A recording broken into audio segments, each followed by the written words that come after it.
good, YouTube? Masex back with another video, and today it's 2.0 series, and we're looking at the wide receivers. Arguably, potentially, the most deepest class in recent history. We got guys with 3rd, 4th, 5th round grades where maybe in your average draft class, they might be 2nd round picks.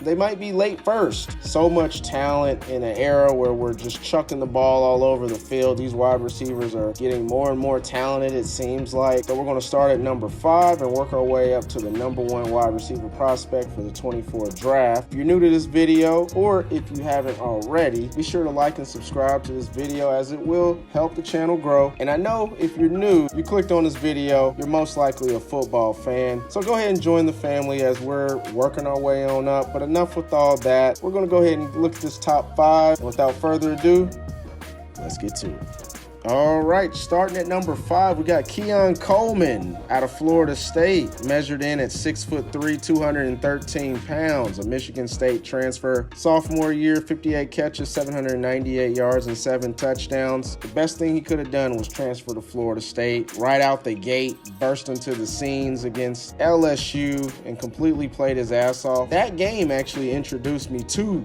Coleman. I had no clue who he was, but I was like, who's this big dude balling on LSU's defense? And in 2023, he was first team All-ACC, first team All-Purpose, and first team All-Special Teams. First Florida State player to do so. And that means a lot coming from Florida State, a rich program with a lot of tradition. And Florida State, as we all know, is a very prestigious school, so that definitely means something. This past year, in his junior year, 50 catches, 658 yards, 11 touchdowns in only 12 games. So he averaged pretty much a touchdown every game. You're going to hear the Mike Williams comparisons, and I think that could potentially be a good comparison. Somebody that may not end up becoming an all-pro-like player, but somebody in his prime can be very dangerous, and at the very least a red zone threat. May have scared some people with the 4.6 40. I'm not worried about it. If you look at his on-field tape, he's plenty fast, and he broke away from a lot of corners at the college level. I think that's perfectly fine. He's very athletic, great vertical, which shows the burst and verticality to go up and get the ball. Next Gen Stats rates him at a 6.25. In that rating, he's projected to be a solid starter within a few years. Still learning the route trees. He's still learning a lot of technical things within his craft and skills, but I just really see the potential with his game.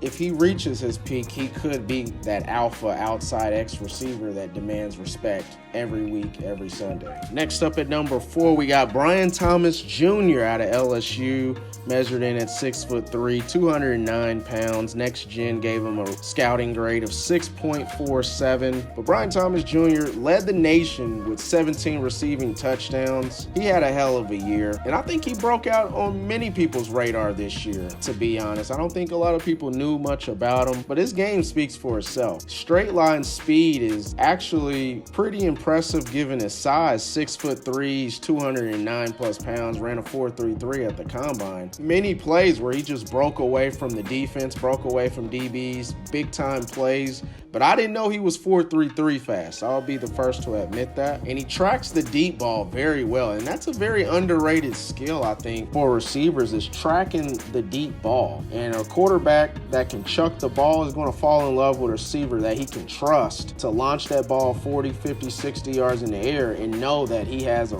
realistic chance of completing it with a receiver that can track the ball and make a play on that ball. And that's what Brian Thomas does very well. I think he'll be a field stretcher at the next level. Gabe Davis type of wide receiver, Ted Ginn type of wide receiver that will be dangerous, and I think will still continue to develop overall as a receiver.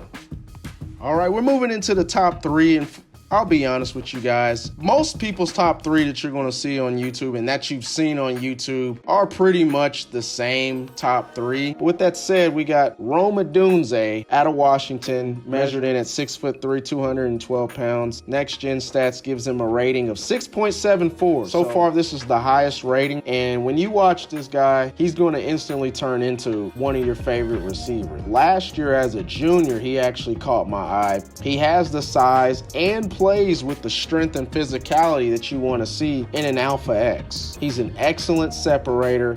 I like his release package, and in the NFL, you have to be good at contested catches because the space that you're going to get with these NFL corners and the schematics of those defenses, you're not going to find as many times being wide open in the NFL than obviously in college football. You're going to have to make plays with very little cushion, very little room, and Rome Odunze was one of the best last year. He can play outside, he can line up in the slot. I love that versatility. He can be a Drake London type, line him up on the X, and all-pro-like potential as his career progresses. Pro Football Focus gave him an elite score of 89.8 last year, which was one of the best in the nation. And I just think that he may be one of the best receivers in this class. It honestly wouldn't surprise me if he ended up becoming the best receiver in this class because of all the traits that he had. Moving into the top two. Number 2, we got Malik Nabers out of LSU, 6 foot, 200 pounds. And Malik Nabers is one of the pipeline of wide receivers from Louisiana State University, and he's pretty much next up. I really expect him to be a breakout candidate as a rookie, to make an impact as a rookie, similar to a Jordan Addison or a Jamar Chase. I think that Malik Nabers is that special. His release package is stupid, and he may be the best separator in the entire class. And he didn't do any metrics or 40s or agility testing during the combine or pro day. I'd expect him to run at least a 4.38, 4.37. I see top end speed when he's running his routes at the top of his routes, and with the ball in his hands, run after the catch is elite as well. He's a dangerous guy. Kind of reminds me of a Garrett Wilson. Next Gen Stats gives him the highest score of all receivers, actually, with a 6.86. They expect him to make an impact right away as well. Pro Football Focus last year, 2023, number 1 ranked, 92.9. You've heard everybody talk very highly of Malik Nabers, so I'm excited to see where he goes. He's going to be a top 10 pick, may even crack the top 5, top 6.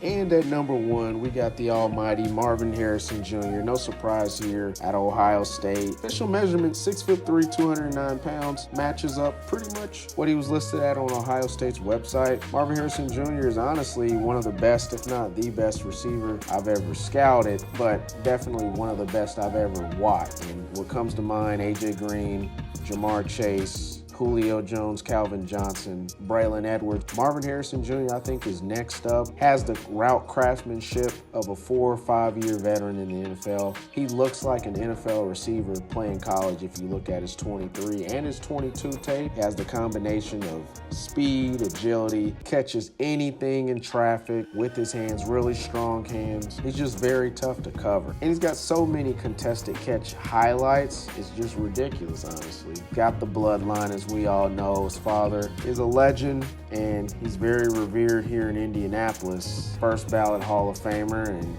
a lot of people are expecting Marvin Harrison Jr. to be next up. Next Gen Stats gives him a 6.83, which is the second highest in the class, which actually surprised me. I thought he'd be a little bit higher. I thought he'd be around 7, but overall career at Ohio State, which is, you could say Ohio State, LSU. Who is wide receiver you? Give your opinions down in the comments section. Who is wide receiver, or which university is wide receiver you? Is it LSU? Is it Ohio State? Marvin Harrison Jr.